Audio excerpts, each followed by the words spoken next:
acta de la sesión número 4 se da por aprobada por no haber sido objeto de observaciones. El acta de la sesión número 5 queda a disposición de las señores y señores diputados. El señor secretario dará lectura a la cuenta.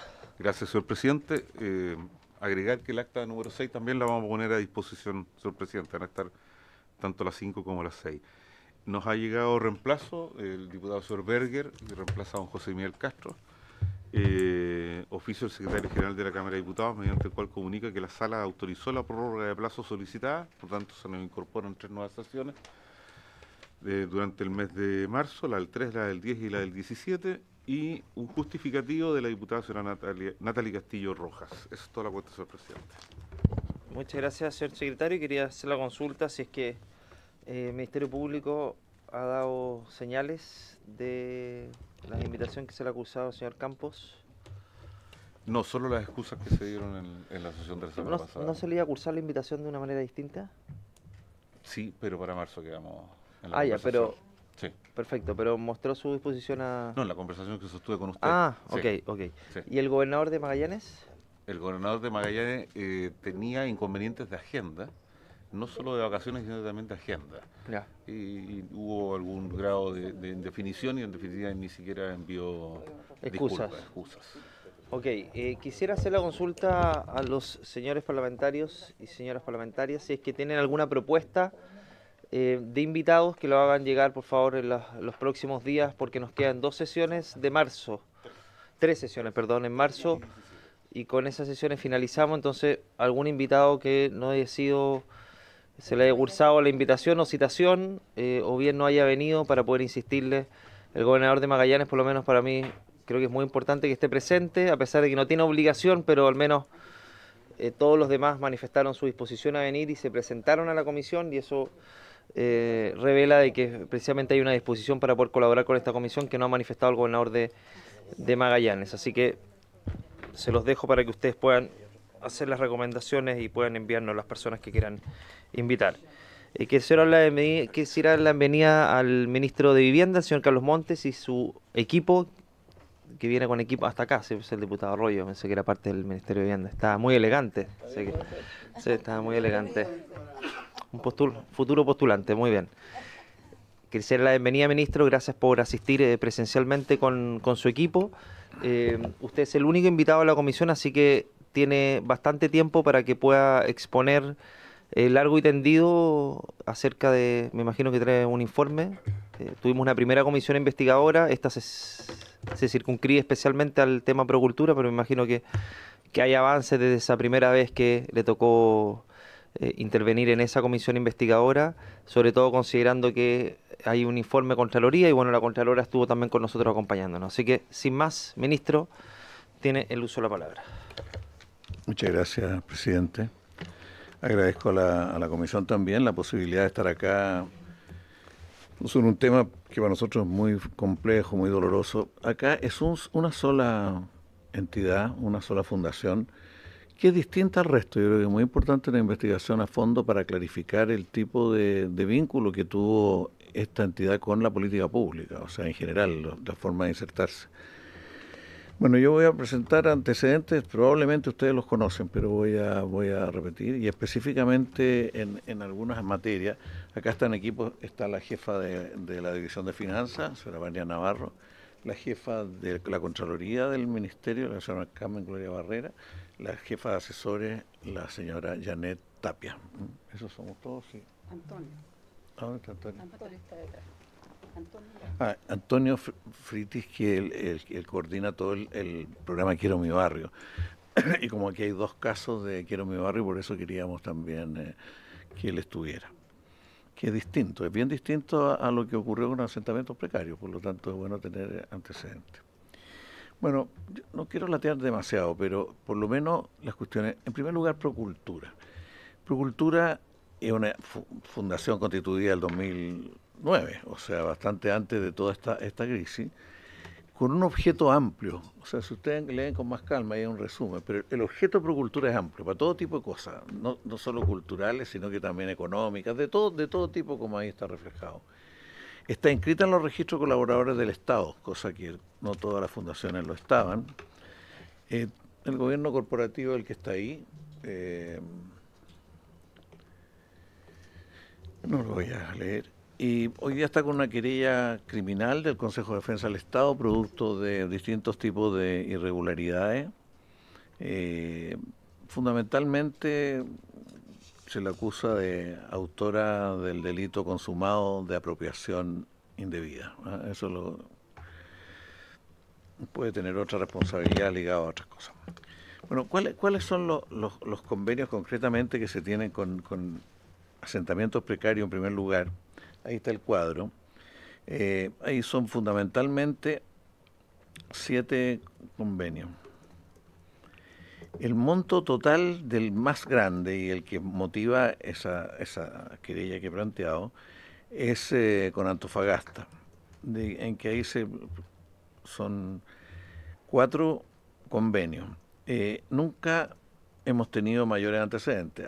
Hay un informe que ellos rindieron que fue rechazado, o sea, en ese caso. Y además ellos presentaron un gasto en arriendo que también fue rechazado, porque estaba por encima de todas las normas del proyecto. Además era 54 millones, un arriendo que no correspondía. Eso es. ¿En qué consiste estos convenios? Fundamentalmente en diagnóstico social, socioterritorial y en habitabilidad básica. Esos son los elementos principales.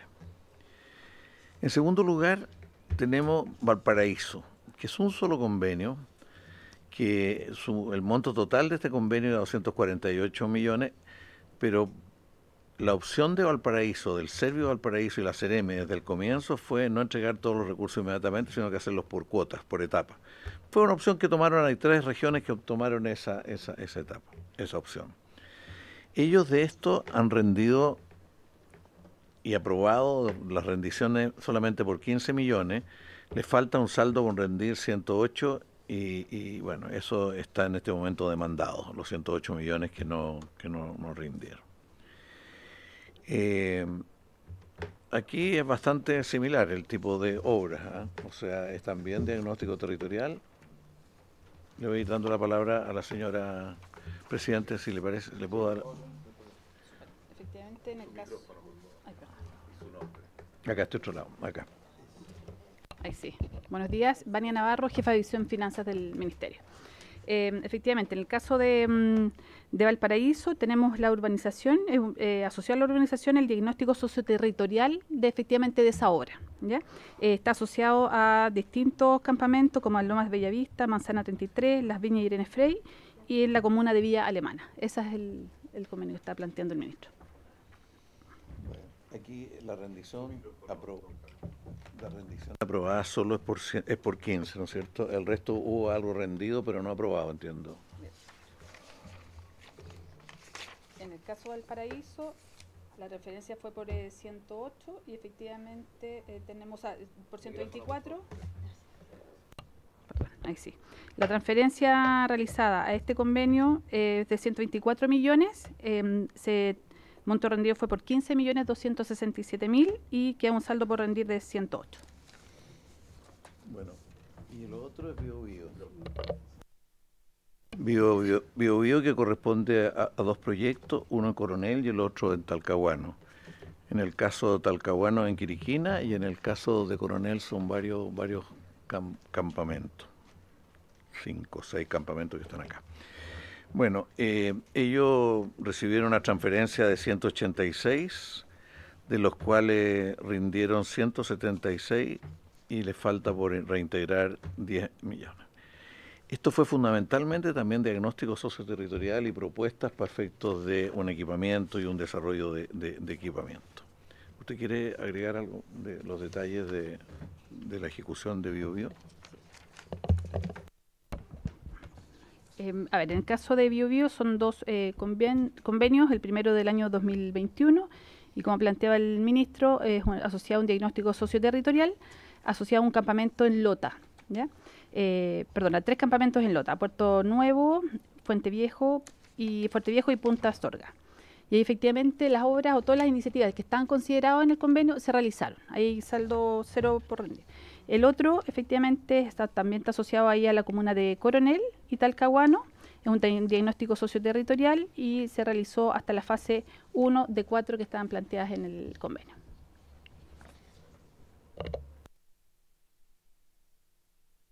Total, en lo que se refiere a asentamientos precarios, en todo el tiempo que estuvo, porque como señalaba la señora Vania, esto es anterior a este gobierno, esto parte con proyectos antes, esta es una institución que tenía ya su experiencia, había ejecutado distintos tipos de proyectos. El total de transferencias fueron 810 millones y están hoy día demandados 608 millones. En el caso de recuperación de barrio, aquí son dos convenios con un monto total convenido por los dos transferido por los dos de 169 millones.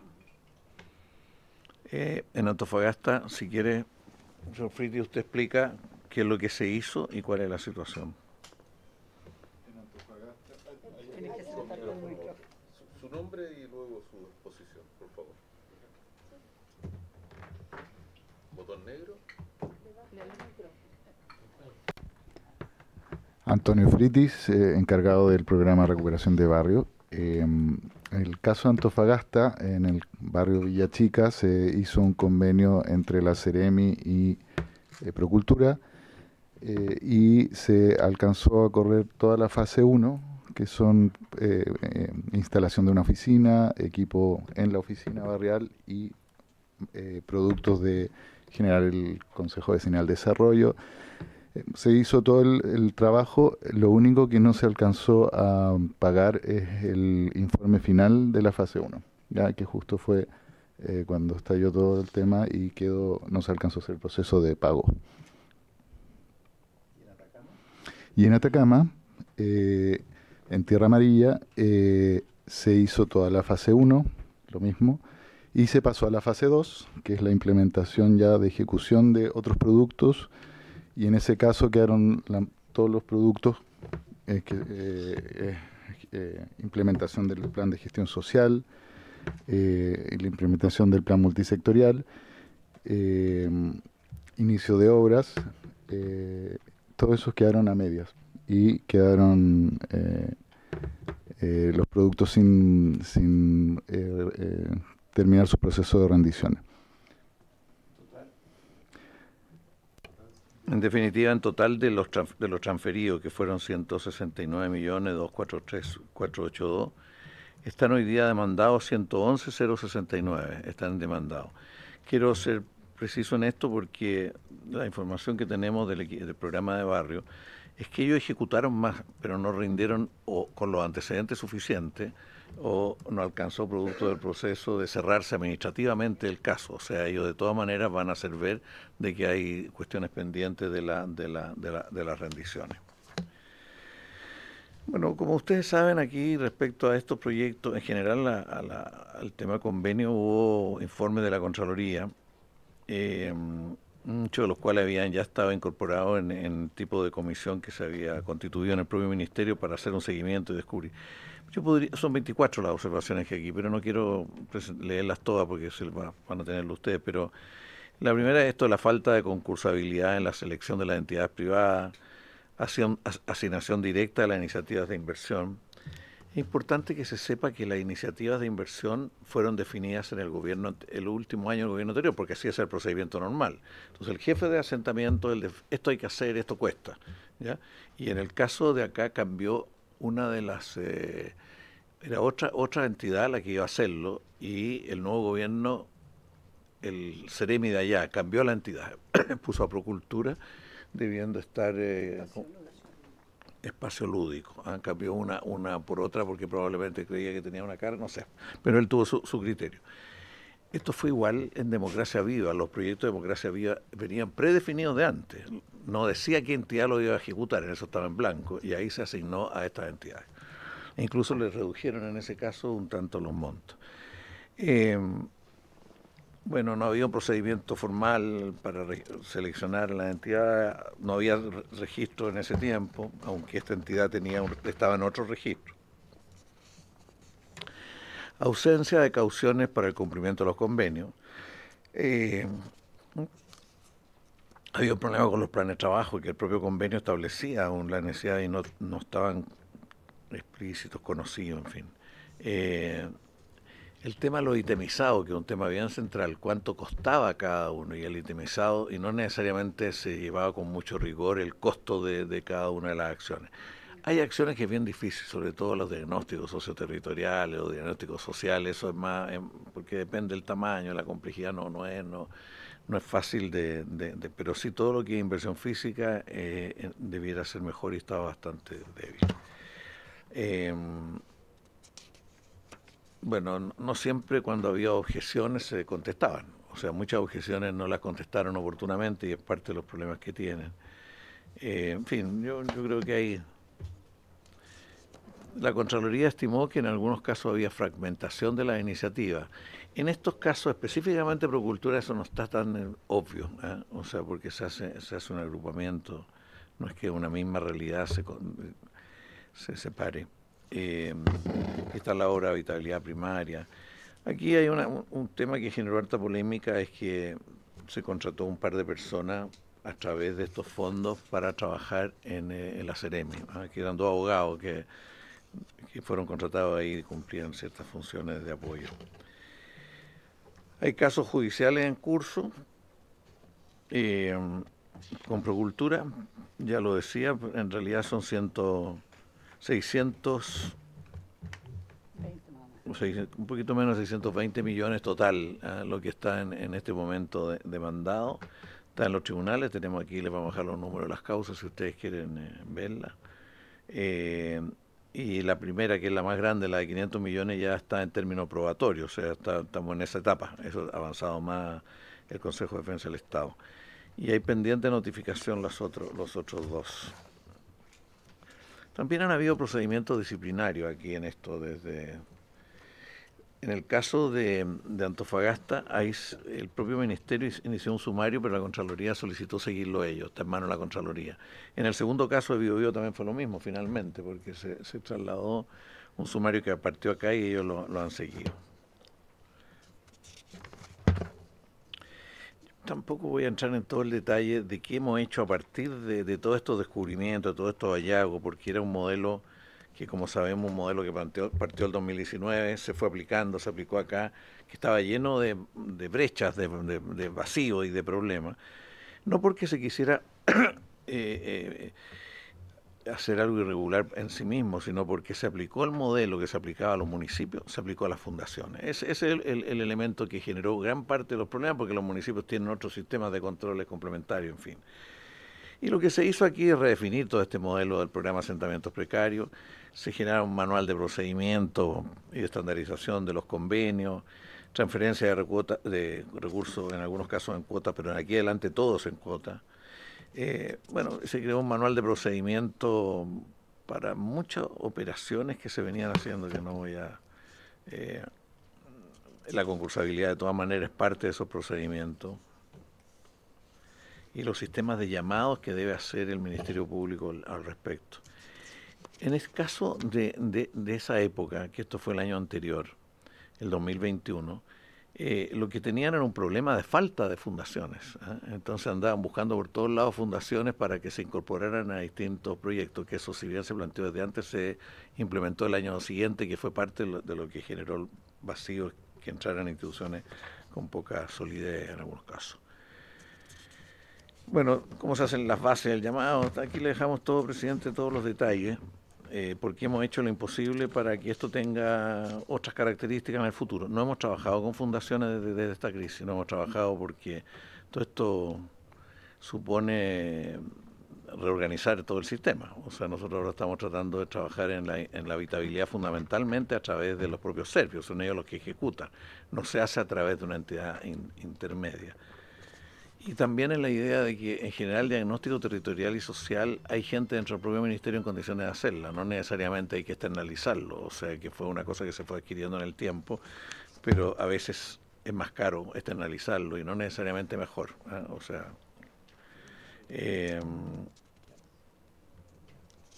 también se avanzó en el modelo de evaluación, toda una agenda de modernización y transparencia del ministerio. hicimos cosas como, por ejemplo, abrir a la Contraloría todas las cuentas corrientes que hay en el Ministerio de la Vivienda, porque eso debería ser en todo el Estado así. A mí me tocó estar aquí muchas veces y trató de hacer, nunca logramos la mayoría para hacerlo. Pero nosotros como Ministerio se acordó que todas las cuentas están abiertas para efecto de la Contraloría cuando quiera. Y el Estado no está abierto, el Congreso no está abierto. O sea, las entidades públicas, a diferencia de otros países, siempre están abiertos estos organismos contralores. Y hay un canal de denuncia y de consulta que se creó, que ha operado la señora Carmen Gloria. Si quiere, señora Carmen Gloria, usted hace una descripción de todo el modelo, o sea, por lo menos de algunos aspectos del modelo que está implementado y que cualquier tipo de convenio de esta característica debe cumplir con eso. Tampoco en el caso de barrios. ¿Está bien ello, no? En el caso de barrio tampoco, ¿no? En el caso de barrio tampoco han habido trabajo con otras fundaciones en la forma que antes tenía. Entiendo que en algunos casos a través de los municipios, el municipio es el que contrata algunas fundaciones, pero no así el ministerio. No sé, si me permite, presidente, la señora Carmen Gloria. Presidente, Carmen Gloria Barrera Miranda, Contralora Interna Ministerial del mismo. Tal como dice el ministro, a partir de estos hechos se generó un programa que no solamente abarcó aspectos técnicos, como ha señalado el ministro, y de ámbito contable y financiero, sino además una agenda de modernización y transparencia que contempló distintos bordes, distintas aristas, que tenían que ver fundamentalmente con contar con un registro actualizado de entidades como las fundaciones, como entidades, digamos, de transferencia sin fines de lucro, para los efectos de convenir con ellos este tipo de trabajos. De manera que esas fundaciones tuvieran cumplido los requisitos técnicos, económicos, de experiencia para los efectos de poder convenir con estas instituciones. Como dijo el ministro también, se trabajó desde esa fecha con el sistema de rendiciones de la Contraloría General de la República. Había un par de regiones que ya lo estaban haciendo, pero se advirtió que era necesario implementarlo. Después se implementó un canal de consultas y denuncias internas del MIMBU que tiene carácter absolutamente confidencial, que lleva a la Contraloría Interna Ministerial, donde los funcionarios pueden hacer denuncias de cualquier naturaleza, evidentemente de acuerdo al ámbito ministerial, que son contestadas en un plazo breve conforme a la documentación y antecedentes que los denunciantes o consultantes alleguen. También está en implementación una agenda de modernización y transparencia. Ahí fundamentalmente se está trabajando en materias de perfeccionamiento en el cumplimiento de la ley del lobby, de la ley de transparencia, de todas las declaraciones de intereses y patrimonio asociadas a todos los procesos que lleva el ministerio. Hay una implementación de un sistema único. Esos son grandes proyectos que se están haciendo desde la perspectiva de los programas del ministerio, de manera que hay un sistema único de postulación, un mayor contacto con los ciudadanos. Tenemos también en formación un registro nacional de entidades sin fines de lucro, y en cuanto al fortalecimiento institucional, se ha profundizado, generado más bien toda una política de capacitación a los funcionarios y profundizar esos conocimientos y experiencias en materia de transparencia y probidad, en materia también de actualización del Código de Ética en un proceso abierto y participativo, de manera que los funcionarios sepan desde esa perspectiva cuando están frente a situaciones complejas que eventualmente los pudiese comprometer desde el ámbito de la probidad o el incumplimiento normativo. Eso fundamentalmente, presidente, ministro. Gracias. También un global de Procuraduría.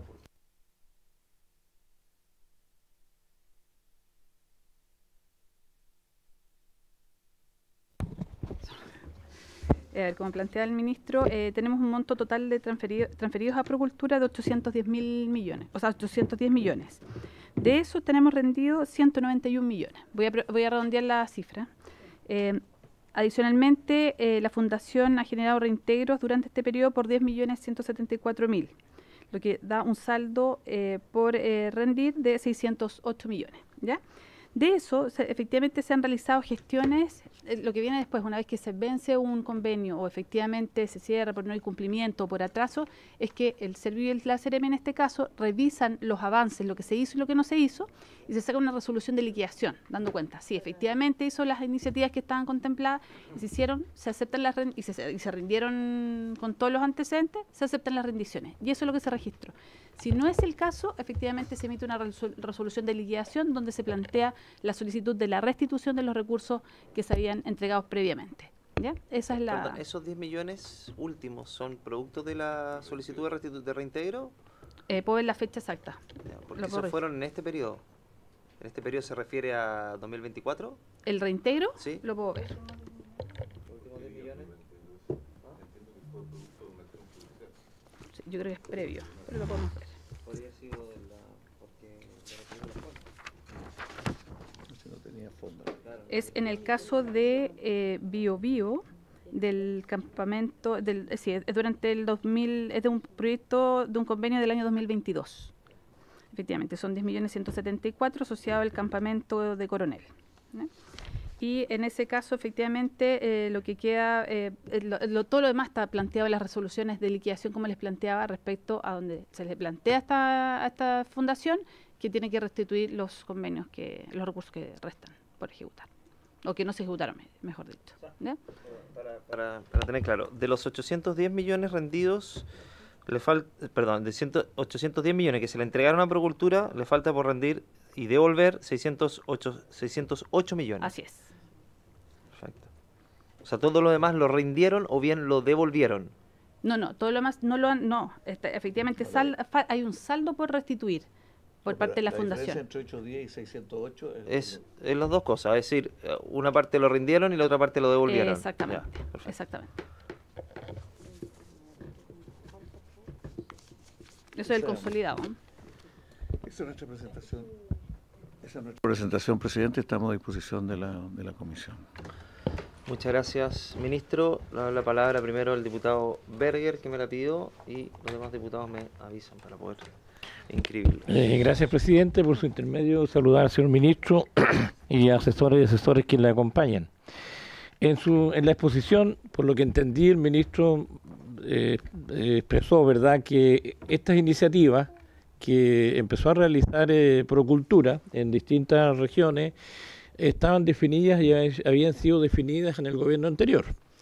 Que me parece también obvio que exista un seguimiento cuando las iniciativas también son prósperas y de alguna forma van a dar buenos resultados para las vecinas y vecinos. Y también tengo entendido que el ministro, al parecer, expresó que esta iniciativa, antes de entregarse a la Procultura, parece que el gobierno anterior como que las tenía asignadas a otras organizaciones de esta naturaleza. Ahora, mi consulta también va en el sentido si esta organización, porque de estas hay muchas, aquí estamos hablando solamente de Procultura, si esta organización Procultura tenía alguna expertise, había tenido algún vínculo, alguna relación con algún otro organismo del Estado antes que, ¿verdad?, llegara a hacer estos convenios con el Ministerio de la Vivienda. Me imagino que ustedes debieran tener conocimiento de aquellos y qué experiencia, ¿verdad?, debiera haber tenido esta organización para que asuma estas funciones o estas responsabilidades. Gracias, diputado Berger. Vamos a acumular preguntas. Diputado Humada. Gracias, presidente. Bueno, agradecer la exposición del ministro y de todos quienes le acompañan. Cuando uno ve el análisis de todas las exposiciones y de lo que usted ha sumado, ministro, nos damos cuenta de que Procultura en ciertas regiones tuvo una carencia tremenda en ejecución. Y lo vemos en el caso de Antofagasta, donde más de 500 millones quedan además al debe de la ejecución. Entonces, cuando ustedes hacen los análisis, y recién se estaba explicando el tema de la Contraloría, donde se hicieron todas estas modificaciones respecto de los vacíos, hay que también recordar que también se hicieron modificaciones producto de la necesidad que había de entregar de manera más rápida o directa recursos en esa época del 2019 y a posterior también tema estallido social y después pandemia. Entonces, bajo esa condición, ¿no se hizo un análisis de esos vacíos o esas situaciones que se venían arrastrando cuando se asume, digamos, con respecto a los recursos entregados? Por otro lado, ¿no se hizo un análisis de los pendientes que habían de esos convenios o proyectos para saber quiénes en ese minuto, ¿cierto?, debían recursos o los proyectos, cómo es que se estaban llevando a cabo? Porque creo que lamentablemente en Antofagasta han pasado varias situaciones, no solo con Procultura y con Servio y Minbu. Y yo creo que hasta el día de hoy no hemos podido recuperar los recursos, que yo creo que eso es lo más complejo. ¿Hay alguna probabilidad, o qué es lo que han visto ustedes haciéndose parte del proceso, de poder recuperar esos recursos? Eso por ahora, presidente. Gracias, diputada Ahumada. Diputado Arroyo. Muchas gracias, presidente. Primero agradecer la presencia del ministro Monte y de todas las personas también que lo acompañan. A la comisión y aquí el presidente por darme la oportunidad de hacer algunas consultas también al ministro. Es muy importante porque ya que dijo que en la zona del Biobío tenemos en bajo también observaciones, esto del programa Quiero mi barrio, y aún hay proyectos pendientes por ejecutar. Por ejemplo, en la misma población que estábamos conversando, le entregué una carpeta a la población del Triángulo de Hualpén. ¿Cómo se van a aplicar estos programas si hoy están con cambio de suelo, con cambio de uso de suelo, producto del nuevo plan regulador de la comuna de Hualpén, y aparecen como áreas verdes de ser consideradas como áreas de mitigación, ya que está muy cercano a la empresa ENAP? Pero estos vecinos son proyectos de Corby del Minbu anteriores de muchos años. Entonces la pregunta mía es, ¿cómo se van a realizar estos programas o finalmente se perderán los dineros por ser zona de mitigación? Gracias, presidente. Diputado Arroyo, recuerdo que la comisión solo puede abocarse a temas relacionados con el objeto de la misma, y esto tiene que ver con los convenios suscritos con Procultura, con distintos organismos públicos. Ministro, y tengo algunas preguntas también. Primero, en la presentación se habla del objeto de la Fundación Procultura, y el objeto es tremendamente amplio. Entonces, y el giro dice otra cosa, o sea, el giro con servicio de puesto interno, lo que está formalizado dice que ellos no tienen ninguna expertise ni se dedican a los asentamientos precarios, bueno, entre otras cosas, ni hablar de fachada. Entonces, lo sorprendente, ministro, es más allá de que los controles eran débiles, y eso es una realidad, es un hecho, es de que la Fundación Procultura desde el 2022 multiplicó por 10 sus ingresos. Entonces, eso es algo al menos llamativo, porque se empezó a dedicar cosas a las cuales no se dedicaba anteriormente, entre ellos asentamientos precarios, es decir, se convirtieron expertos de la noche a la mañana en este tipo de proyectos. Entonces, estaba más o menos la tormenta perfecta, es decir, falta de control, y después se combinó con una fundación que al parecer, y eso está en plena investigación, ministro, tenía vínculos o relación con algunos personeros o funcionarios públicos de este gobierno. Y eso obviamente que generó de que esos flancos se abrieran aún más, porque ante esa debilidad de control, ministro, fue el espacio perfecto para que Procultura se hiciera de recursos públicos de manera indiscriminada. Entonces, analizando los distintos pronunciamientos, auditorías de Contraloría, en todos concuerdan que hay un deficiente control, que es tan deficiente de que usted mismo relató algunas de las observaciones que hace Contraloría.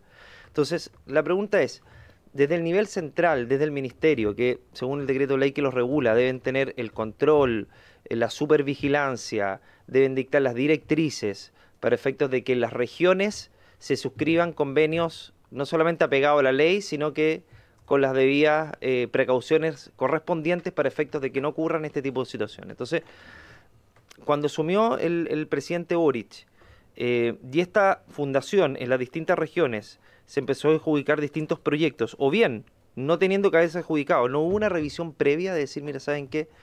En las regiones se están entregando de manera directa recursos cuando la ley de base general de la administración del Estado dice que la regla general son las licitaciones, cuando el artículo 9 dice que, o el 53 creo, dice que el control idóneo o el control eficiente tiene que ser una de las directrices de la órgano de administración del Estado, es decir, que se pague en una sola cuota, que haya una planilla Excel solamente para poder rendir los recursos, que por otro lado no tengan las competencias, que no hayan cosas tan básicas, ministro, como que ni siquiera estaba fundamentada la resolución que le otorgaba los recursos. O sea, cualquier resolución de un órgano de administración del Estado debe tener la debida fundamentación para justificar de que efectivamente ese trato directo tiene que ser un trato directo y no una licitación pública.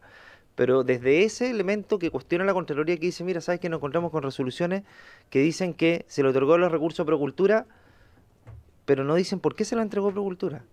Entonces, ese tipo de elementos, la pregunta es, ministro, ¿no hubo un análisis previo de lo que estaba pasando en las regiones? Porque yo entiendo que hubo una delegación de facultades de las regiones, por lo tanto ellos podían suscribir convenios. Pero al asumir el gobierno uno dice, mira, ¿saben qué? Vamos a analizar los procedimientos para efectos si eso se está ajustando a la ley o no.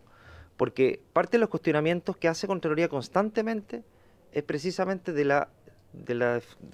hecho de hecho lo anoté, ministro, para poder decírselo textual, como dice la Contralora o el Contralor en su momento, dice, hay un mecanismo deficiente de control, dice la Contralora. Hay una acción concertada o dolosa, bueno, eso lo tiene que determinar, incluso dice el Ministerio Público.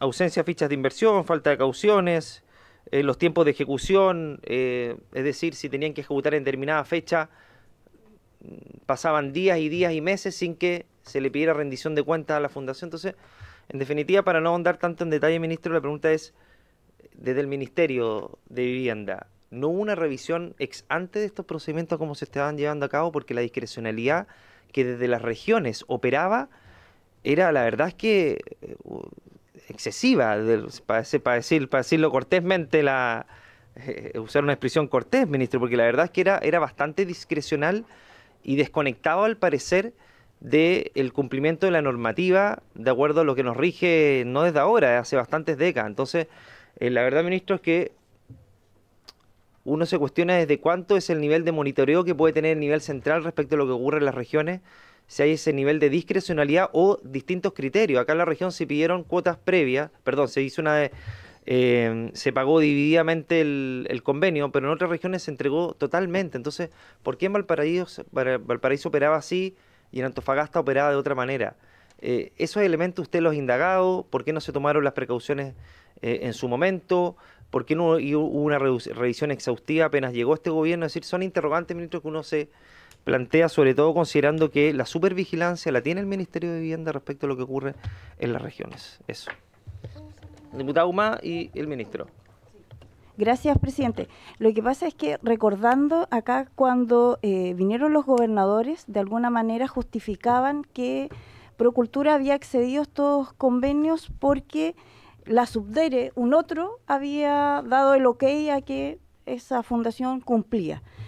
En el ministerio, entonces el Servio, el MIMBU, ¿a quién tiene que responsabilizar por la adjudicación de Procultura a esos convenios? Para tener un paralelo. Si los gobernadores le dicen a la Subdere, el ministerio le dice a quién, digamos. Eso. Muchas gracias, presidente. Gracias, diputado Humá. Ministro. Gracias, presidente. Como decía a propósito de la consulta del diputado Beria, aquí las iniciativas concretas de inversión estaban predefinidas porque había una cierta continuidad. A veces eran proyectos de continuidad o eran nuevos proyectos, pero que tenían que ver con un diagnóstico de los sectores. Y bueno, aquí cuando esto llega, cuando hay el cambio de gobierno, se le asigna a Procultura y no a Espacio Lúdico, que era la que lo estaba asignado previamente.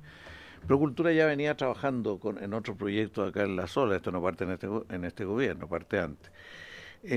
Respecto a la expertise, yo creo que sería bueno consultarle a usted qué piensa de la expertise, porque ellos tienen una experiencia distinta, porque aquí son proyectos que no se alcanzaron a iniciar, pero después.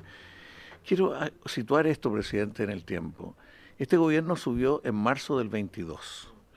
Nos dedicamos al plan de emergencia. ¿Cuándo se hicieron las transferencias? En octubre del 22. No, nunca antes.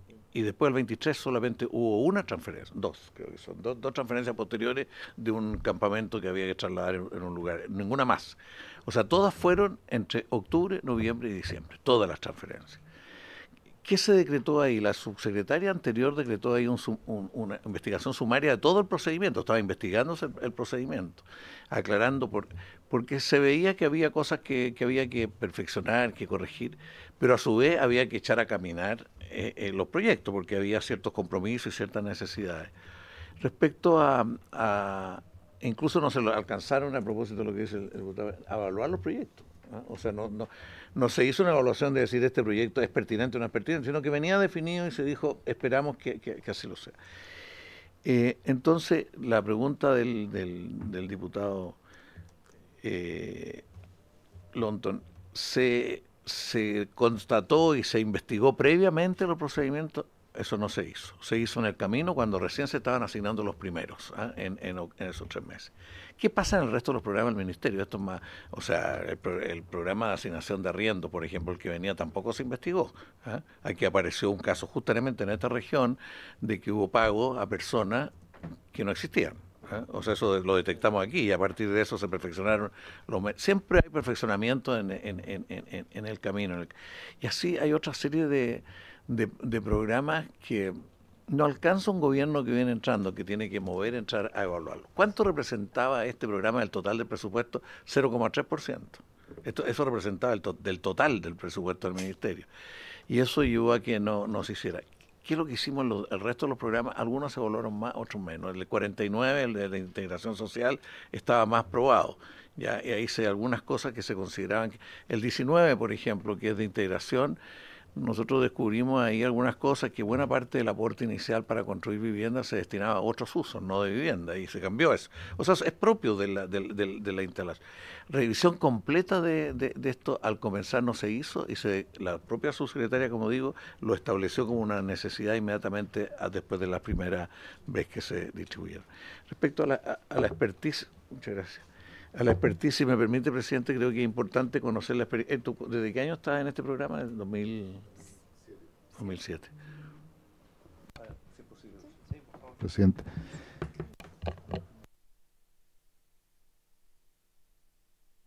Ahí sí. En el caso del programa Barrio, las fundaciones entraron en el caso de Antofagasta porque se hizo el concurso y se eligió un barrio de interés regional que se elige desde una comisión, se postula de la Seremi, no de los municipios, y se eligió ese barrio. Y el municipio no quería entrar ahí. Entonces se estudió las fundaciones que estaban en el lugar y estaba Techo para Chile, Servicio País, habían varias. Y al final, por temas económicos en el fondo, y de que Techo para Chile y Servicio País decían que solo corrían sus modelos, se optó por entrar con Procultura y hicieron la fase 1 y funcionaron bastante bien. Un equipo técnico bueno. El ministerio había firmado, el ministro Monque, había firmado un convenio de colaboración con Procultura antes de esto. ¿Ya? Y está ese convenio que en el fondo, desde el punto de vista de la implementación, que no es ejecución de obra, sino que es implementar el programa, poner una oficina, toda la gestión territorial, funcionaba. Y en el caso de Tierra Amarilla, se entró con la fundación porque cuando se seleccionó el barrio, justo el municipio se acusó de fraude y toda la plana mayor estaba acusada y la única forma de poder correr el modelo, si no era a través del municipio, era a través de fundación. También se hizo un proceso de citar a 10 fundaciones que estaban operando. No era fácil en el fondo que alguien se interesara. Y al final hicieron todo un procedimiento que quedó Procultura. Y el procedimiento, el trabajo técnico fue bueno, fue de calidad. La verdad no hubo problema ahí. Después tuvieron problemas en las rendiciones y en todo el proceso cuando estalló el tema. Entonces, esa es la experiencia nuestra. Presidente, barrios que en asentamientos precarios, porque en asentamiento precario, como se decía, no se alcanzó a ejecutar. O sea, no hubo la experiencia de ejecución, porque los 500 millones, que era el proyecto más fuerte en el caso de Antofagasta, no se ejecutó nada y no rindieron nada. O sea, no quedaron en evidencia los problemas hasta que no se encontró por parte del Consejo de Defensa del Estado en las cuentas los 500 millones, que era lo normal, lo lógico. Ahí empezó y por eso se hicieron todas las demandas y cosas. Respecto a las consultas de la diputada Ahumada, respecto a los pendientes de rendición, porque yo entiendo que eso está planteando a fines del 22. Nosotros no encontramos que había pendientes significativos, porque hay un periodo, no se rinden inmediatamente, hay un ciclo de las inversiones, no había gran... Los mayores pendientes de rendición fueron posterior a la crisis, o sea, cuando esto para el 23 y adelante, o sea, no rindieron los proyectos del 22 el año 23 o el 24, todavía hay proyectos que no se rinden, o sea, ahí se provocó un desfase. ¿Cómo eran los informes que hacían las personas del ministerio sobre cada uno de los proyectos? Había un cierto desfase también, no eran proyectos, no eran informes que reflejaran exactamente la ejecución física de ciertas cosas. De hecho, yo estuve en algunos campamentos justamente cuando explotó la crisis, y estuve y vi, por ejemplo, el tipo de estanque que se instalaba, el tipo de sistema para sacar el agua de los estanques, el sistema de iluminación que ponían en los pasajes interiores a los campamentos. Y la verdad que uno veía que eran algunos de bastante bajo nivel técnico, yo iba con algunos técnicos, otros eran de buen nivel técnico, porque aquí no se trata de que todo haya sido igual. Entonces, desde el punto de vista de control contable, financiero, estaban en general al día en el año 22. Desde el punto de vista de la calidad de la ejecución, era bien irregular. Hay casos que... Desde el punto de vista del valor de lo que se hacía respecto a lo que se pagaba, también hay varios casos en que en muchos correspondían, pero en otros no correspondían. Nosotros alcanzamos a investigar posteriormente. Algunos, no había un sistema para estos efectos, que uno...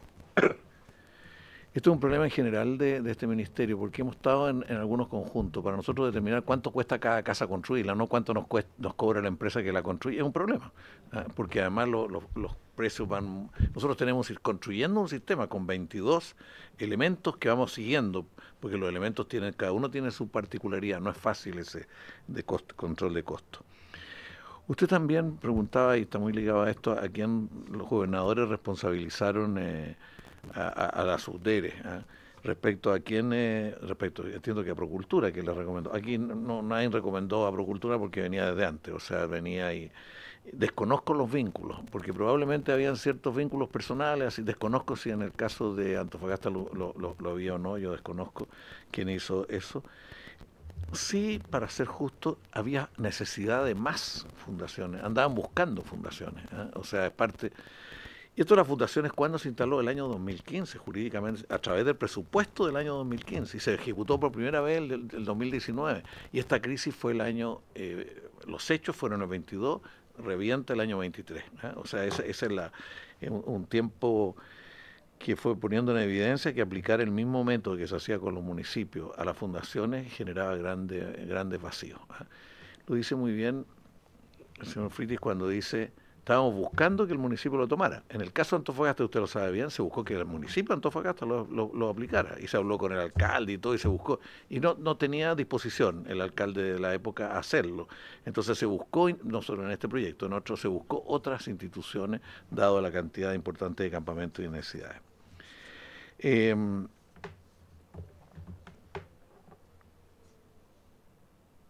El diputado Roger plantea un tema que lo conversamos algo antes de entrar, que efectivamente no es exactamente de esta comisión, pero una cosa que a mí me sorprendió, porque aparece que el cambio plan regulador incluye una población construida mucho antes de la época de Corby, o sea, mucho antes, y que ahora tiene altas restricciones para hacer proyectos, para hacer todo. Yo creo que hay elementos de ilegalidad, salvo que la población nunca hubiera estado inscrita, es el único caso en que podría, pero creo que ese no es el caso, nos pasó todos los antecedentes para investigarlo y posteriormente contestarle. No puede un uso de suelo predefinido, usado en eso, y de repente decirle aquí cambia, usted tiene que salir. O sea, una cosa que no es consistente, ¿no? Es bastante absurdo. Porque se suponía que eran áreas verdes, ¿no es cierto? Y entonces por eso Respecto a lo que dice el presidente, efectivamente el objeto es amplio. El modelo respecto a la expertise consideraba casi todos estos proyectos que una vez que se buscaba expertos en distintas funciones, no eran instituciones con elenco estable, con equipos estables, entonces buscaban gente. Bueno, y en este caso así fue. Respecto al vínculo político de Procultura, yo la verdad que no tengo antecedentes de eso. O sea, yo en otros casos sí los tengo. En este caso no tengo antecedentes. O sea, sé que no solo con gente de este gobierno, también de otros. O sea, sé que hay algunos. No necesariamente porque se busca favorecer a un sector político. A veces se favorecen los propios ejecutores, no necesariamente a un sector político. En la historia a mí me ha tocado desde que fui parlamentario varios casos de esto, y con distintos tipos de personas y bueno, incluso me acuerdo una vez haberlo hablado hasta con su amigo suyo. Bueno, pero lo que quiero decir es que hay gente que sí, especialmente gente que viene sin experiencia y que ve que hay una posibilidad de hacer ciertas cosas, lo hace y posteriormente se da cuenta que se está saliendo, gente sale de los marcos legales y ocurre cosas como esta. Y bueno, aquí lo que ocurrió es que el modelo permitía cierto tipo de situaciones y una vez descubierta reventaron y a partir de eso se hizo todos los cambios. El hecho de que no estuviera fundamentado por qué se entregaba una es parte de las deficiencias de esto. O sea, el caso... Hay algunas fundaciones que eran bien calificadas para la clase y no necesariamente hicieron bien las cosas, siendo bien calificadas, porque las situaciones son bien diversas. Constituir un campamento de tránsito es un tremendo problema. Requiere un conocimiento, requiere una capacidad de trabajo con gente muy diferente.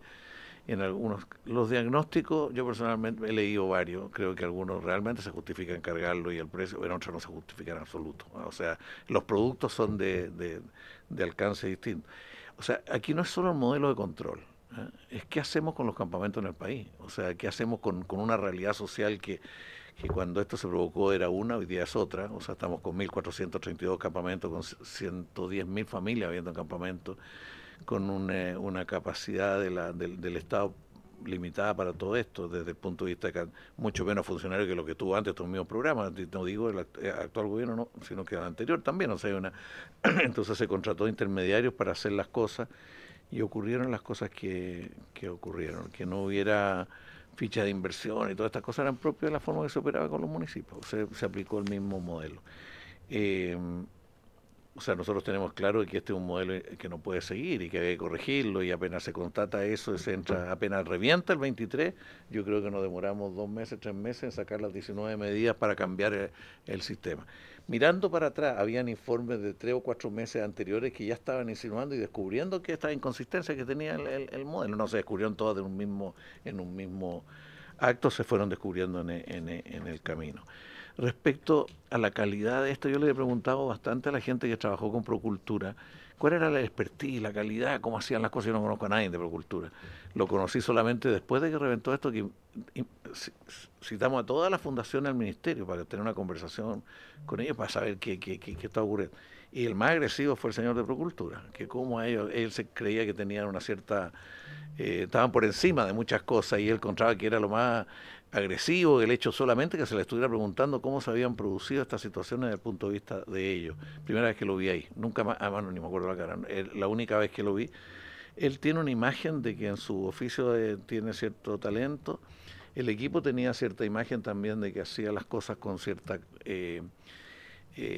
calidad, mejor que otras, no digo que sea perfecta, pero mejor que otras.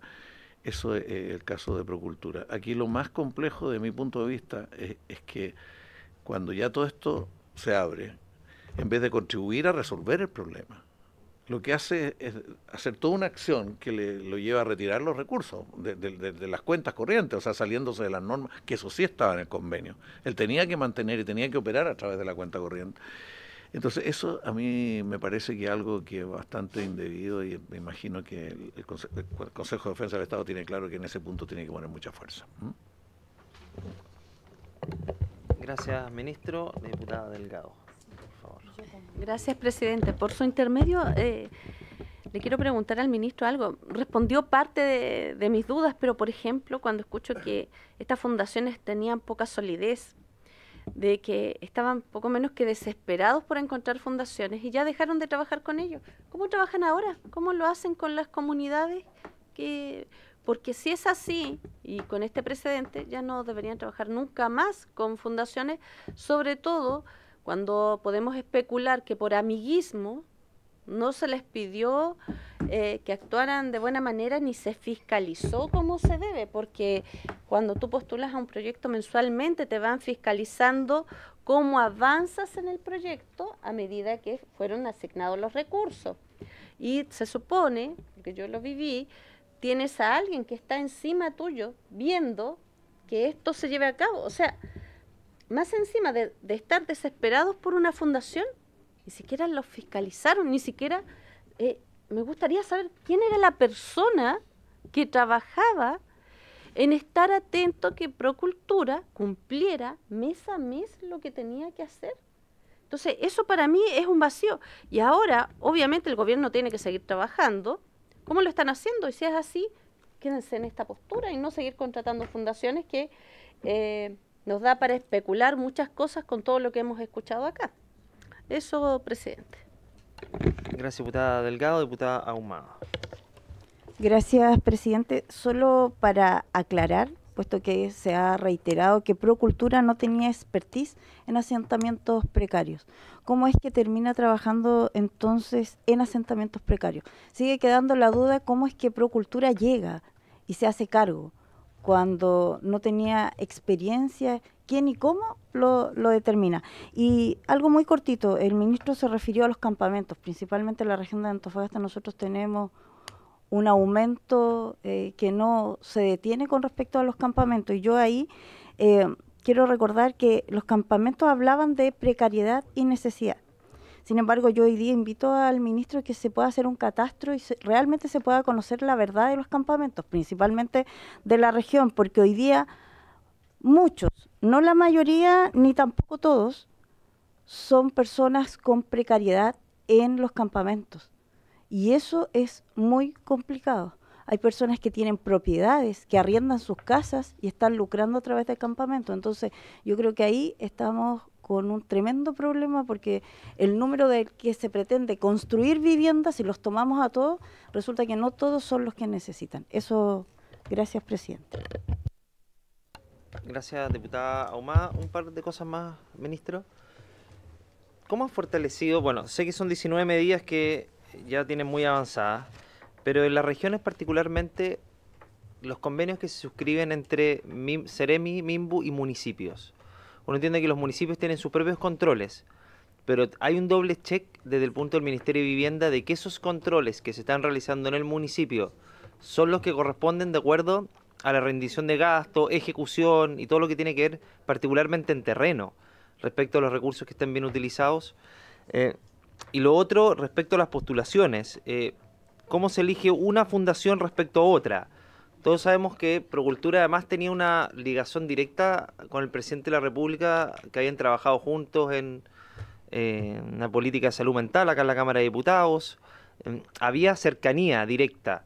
Y en ese sentido, ¿cómo se trabajan las inhabilidades respecto a fundaciones que puedan tener alguien que participe directamente, o sea, que tenga alguna relación o vinculación directa con autoridad, o bien que eventualmente puedan tercerizar los servicios para gente que trabaja dentro de la misma fundación, que ocurrió acá en La Calera y en otros lugares más? Incluso, bueno, ya está la observación de la Contraloría respecto a que contrataron en el mismo Serviu o Ceremis del país funcionarios que trabajaban en el mismo Procultura. Es decir, ¿cómo se precave de que esos elementos no vuelvan a ocurrir desde el punto de vista de la revisión de las fundaciones? Porque hoy día, como ocurría antes, alguien llegaba con una fundación, la recomendaba, no sé, está sujeto a investigación, pero pareciera ser que faltaba un llamado o una relación indirecta de amistad o cercanía con alguien para recomendar esta fundación para que finalmente llegara a buen puerto. Eso. Ministro. La verdad que se podría hacer un listado y muchos casos anecdóticos, porque hubo un caso que se descubrió que el proveedor de las obras era la hermana del que estaba a cargo, y la hermana vivía en Chiloé, o sea, y tenía otro tipo de actividades. Eso, y personas del gobierno pasado. Yo no quiero hacer mayor cuestión de eso, porque no es el tema de discutir ahora. Era todo y había quedado instalada y es una de las fundaciones en O'Higgins, es una de las fundaciones, y también tiene acá creo que un proyecto. Bueno, hay distintos, esto no era evidente, y en una cosa que requería urgencia, que había que responder a los campamentos, en fin. ¿Cómo se hace el control con los municipios? Yo creo que hay un problema serio de control con los municipios. No hablemos de las fundaciones, de los municipios. De partida, los municipios deben al Ministerio una cantidad de rendiciones impresionantes. Se los presiona, ella está a cargo de presionarlo. Si quiere, usted lo informa. ¿Cuál es la situación de la relación con los municipios? Porque los municipios tampoco tienen el hábito de responder en los tiempos y condiciones. Permiso. Efectivamente, tal como plantea el ministro, mensualmente se realiza un seguimiento de las rendiciones que gestionan no solo los municipios, sino también los servicios o todas las entidades a las cuales el ministerio ha transferido recursos. Esto, más que pedir también al ministerio, existen resoluciones, que es la 30, la que regula todo lo que es el sistema de rendiciones, donde efectivamente se incorporan nuevos sistemas como es el CISREC, por ejemplo, que es donde ahora hay que incorporar todo el seguimiento de las rendiciones, que es el sistema que proporciona más bien Contraloría General. Y efectivamente tenemos que realizar el seguimiento del avance. También se incorporan nuevas en la normativa que hemos ingresado internamente, se incorporan meses en que efectivamente una cosa es rendir y rendir en cero también. Entonces estamos monitoreando que no sean rendiciones en cero por mucho tiempo para ver efectivamente y velar para que las obras o las iniciativas que están consideradas en cada uno de los convenios se vayan cumpliendo. Entonces el detalle de las estimaciones, de las programaciones y las actividades que están detrás de cada uno de estos convenios efectivamente nos permite ir realizando este monitoreo de una manera mucho más detallada. El tema de la fiscalización es un tema muy serio, o sea, no solo frente a privados, que habían en ese tiempo menos sistemas, y también frente a lo público. Hay un tipo de Estado que tenemos nosotros que supone que prepara las cosas para que otros hagan que construyan las cosas. El problema es que a veces nos sale mucho más caro que lo construyan Les voy a contar un caso concreto. Acá, un lugar que ustedes conocen muy bien, hay que hacer un loteo, entonces se dice licitación del loteo, ¿ya? El costo 27 millones, el tiempo 7 meses, 8 meses, algo por el estilo. Entonces yo pregunto, bueno, ¿y por qué no lo hacen nuestros propios funcionarios? Si tenemos gente de más capaz de hacerlo. Hay como una mentalidad de que hay que hacerlo. Entonces, el costo para el Estado es hacer el proyecto, tener gente para hacer el proyecto, las bases lo más perfectas posible. En segundo, el control que usted señala, estar encima, y después el control final, el control de que el resultado final es adecuado. Es una mentalidad que tenemos que... Es absurda. En algunos casos puede justificarse, yo no quiero generalizar, pero en muchos casos es una cosa inconsistente. Que esta idea de subsidiariedad, que además esto no es legal, no tiene por qué ser así, podría no ser así, pero anda a cambiarlo tú. Tengo 5 hijos, no, en mi caso parece que para allá va el diputado allá. Bueno, pero... No, pero no lo sumemos todos, diputado. Bueno, pero... Entonces, respecto a cómo se fiscaliza ahora y cómo se fiscalizaban. Hay dos fiscalizaciones, una física, ¿no es cierto?, la obra misma, y otra financiera, o sea, que realmente rinda como corresponde y de la manera adecuada. Aquí el sistema también era muy imperfecto porque combinaba una fiscalización Servio y otra fiscalización distinta del Ceremi, entonces había una inconsistencia y no siempre las cifras de uno coincidían con las de otro, todavía no ha pasado, aparecen cifras distintas. Bueno, yo creo que era un mal sistema fiscal, no es que no hubiera fiscalización.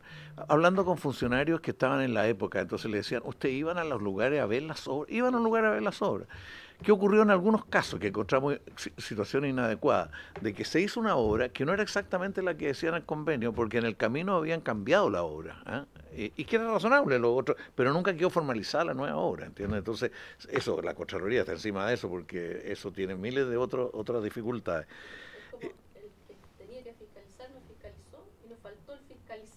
No, fiscalizó una obra que no era en el caso que yo le puse como ejemplo, que no era exactamente la obra que estaba en el convenio, pero sí era razonable tenerla. O sea, eso tiene, en fin, eso ha ocurrido no en más de un caso.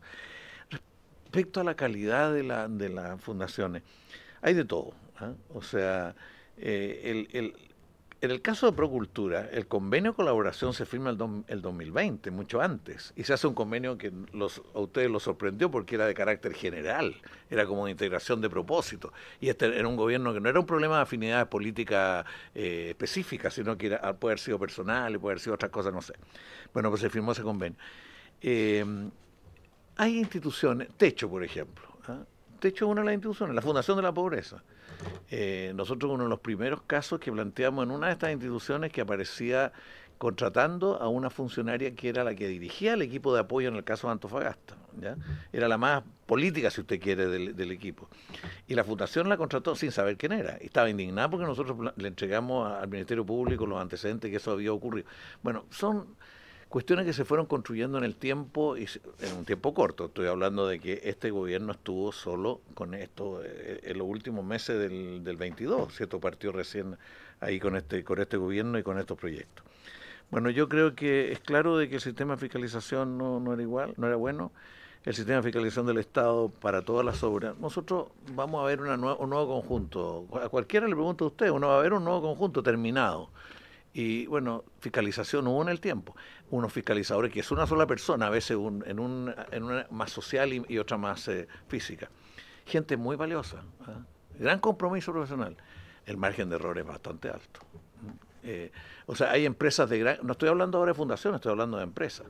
Hay una que se llama San Saturnino, que uno dice la cantidad de barbaridades que ahí se hicieron. Bueno, y eso lo hizo una empresa bastante conocida y valiosa. O sea que en general en las obras lo hace bien, no lo hace mal. Otro que tenemos aquí en San Antonio, tuvimos que demoler 256 viviendas porque quedó separado el cuarto piso del tercero, que se descubrió cuando recién llegó este gobierno en terreno y se llegó a un acuerdo.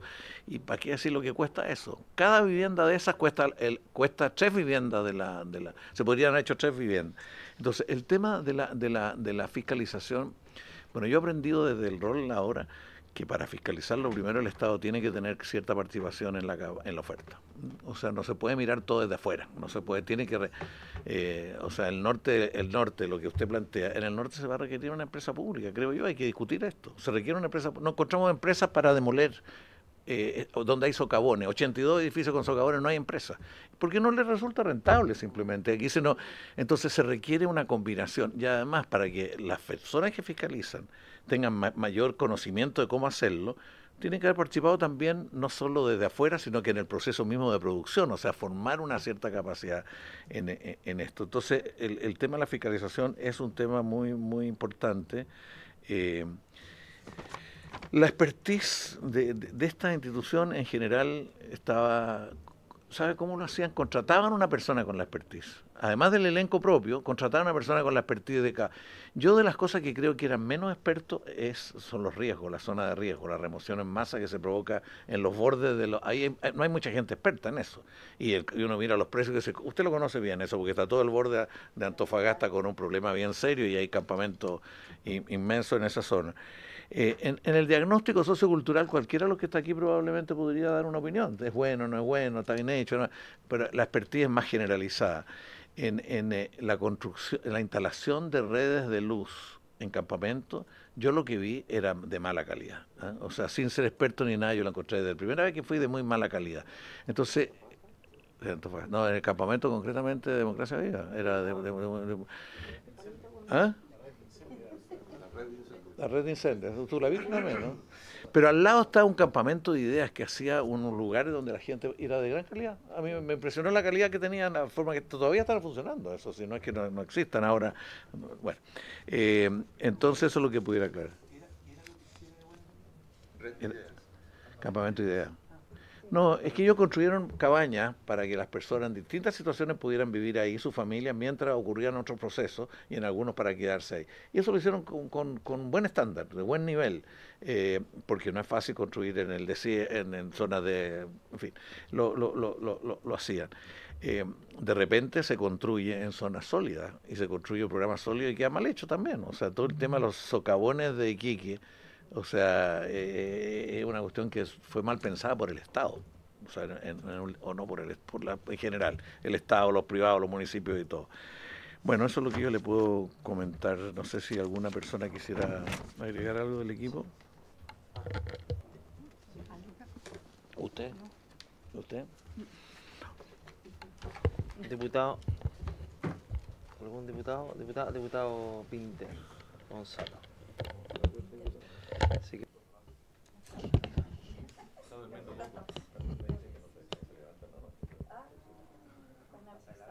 ¿Me avisa, presidente? Yeah. No, lo que pasa es que con ánimo de ir construyendo conclusiones que sean útiles para el Poder Ejecutivo en el futuro, y entendiendo que nuestro rol tiene que ser estrictamente distinto al del Ministerio Público, quiero enfocarme en algo que decía el ministro al final. Porque me ha tocado muchas veces tener reuniones con funcionarios que nos dicen, claro, que el Estado haga todo por cuenta, por mano propia, puede atraer focos de corrupción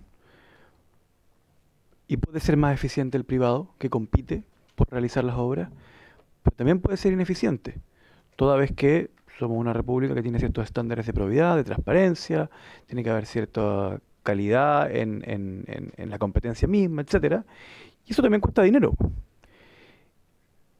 Yo he conversado con funcionarios tanto de bienes nacionales como del Ministerio de la Vivienda, en el gobierno anterior, que me decían muchas de las cosas que el Ministerio encarga, nosotros las podemos hacer. Yo una vez tuve una reunión con representantes de los funcionarios que me decían, hay grandes obras que efectivamente podría ser complicado y si durante 100 años las hiciéramos nosotros, quizás eso podría generar ciertas redes con los proveedores, lo que usted quiera. Pero muchas veces me decían, hay obras que nosotros nos miramos y dentro del ministerio alguien dice, no, si aquí se requiere un arquitecto, un constructor, y nos miramos en el ministerio y decimos, bueno, todos estos están aquí. Y de repente vemos, y lo que estamos pagando a privados, a veces es más de lo que podríamos haber hecho nosotros. Yo no quiero idealizar ningún tipo, o sea, no quiero enamorarme de un concepto, así como entregar obras a privados es malo, tenerlas... no, creo que no se trata de eso. Entonces quisiera pedirle, ministro, si usted puede indagar en ese punto, porque ahí sí hay algo valioso que puede hacer esta comisión, que es descubrir si no habrá algo que está generando o que está haciendo caldo de cultivo para la corrupción y también para la ineficiencia, que puede ser tan grave como la corrupción. Gracias, diputado Inter, ministro. Este es un tema que da por una discusión porque el tipo de modernización que requiere el Estado, el tipo de cambios que requiere el Estado para tener la flexibilidad, en algunos casos sí, en otros casos no, a veces en algunos casos inicialmente tiene que intervenir el Estado, pero después no. Yo, de periodos anteriores del Estado, en otra forma el Estado que me tocó participar de acá del Parlamento, uno veía que, particularmente en el Ministerio de la Vivienda, en el Ministerio de la Vivienda había algunos profesionales que formaban a otros profesionales. O sea, trabajar dentro del Estado era como una cierta escuela en ese sentido, se formaban unos con otros. Y eso ocurre en general en los estados, formarse unos con otros. Y eso ocurría. Y me acuerdo del que estaba ahí, el señor Morales, que ahora trabaja en un municipio, y era un maestro, un señor como mayor, y le educaba de todas las cosas. O sea, ser inspector técnico de obra, eso no se aprende en la universidad, se aprende en la vida, y se aprende en observar y ver distintas cosas. Entonces, ¿qué ocurre hoy día con las entidades patrocinantes? Que los contratan de acuerdo a cada obra. Algunas son más serias, yo estoy de acuerdo, y forman a su gente. Otros no la forman, y depende mucho de lo que tienen, y el margen de error va subiendo. Entonces, yo comparto mucho lo que dice el diputado de que se requiere concebir una forma mucho más flexible del Estado, porque en algunos casos tiene que hacerlo directamente mientras no tiene el aprendizaje para hacerlo. El tema de la luz y el agua es un tema a conversar también, o sea, que hoy día esté saliendo tan caro llegar con el agua a muchas construcciones porque la área de jurisdicción está muy lejos de las obras. ¿Cuál era una de las particularidades de Hemos en los tiempos que yo conocí? Que iba siguiendo el crecimiento de la ciudad, era parte de la lógica pública, ¿me entiendes? Era que había que seguir por dónde iba creciendo la ciudad para tener los stocks, tener acumulados. De ahora no, ahora depende mucho de la lógica de la empresa, entonces los empresarios alegan que les sale carísimo esto, porque está más lejos, no está más cerca. Entonces son cuestiones que tienen que ver con imaginar un Estado para los tiempos actuales que es distinto. Y él dice...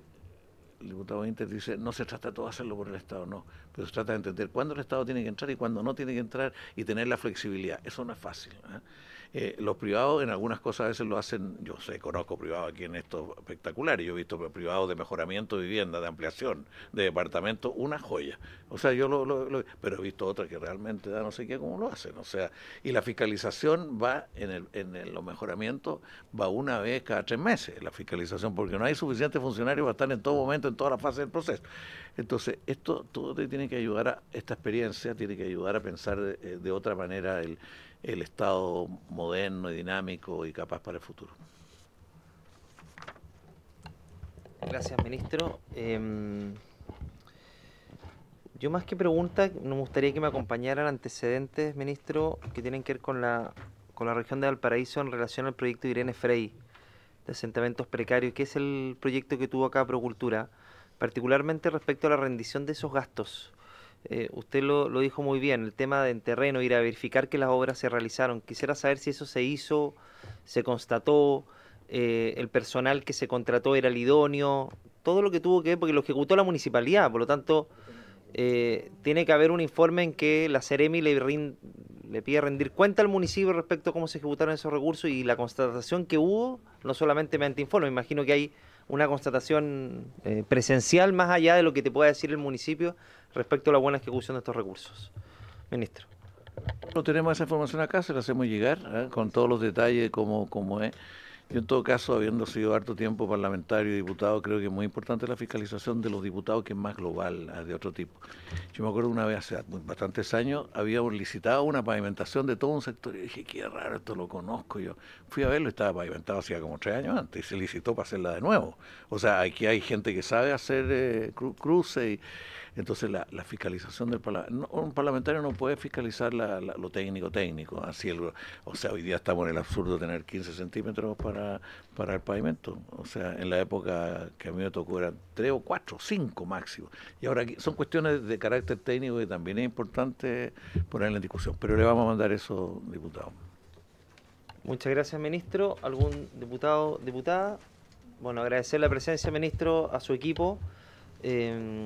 Y también que nos puedan acompañar todos los antecedentes que expusieron. Cualquier otra cosa que necesiten nosotros tenemos, ¿sí? Sí, no. Ministro. No tenemos comunicación permanente. No lo sé yo qué comunicación tiene usted con ella, pero con él fui un compañero de trabajo mucho tiempo, por eso. Acá en la cámara, ¿verdad? Cambiaron el look nomás. Era del colegio. Bueno, no entremos en esos detalles.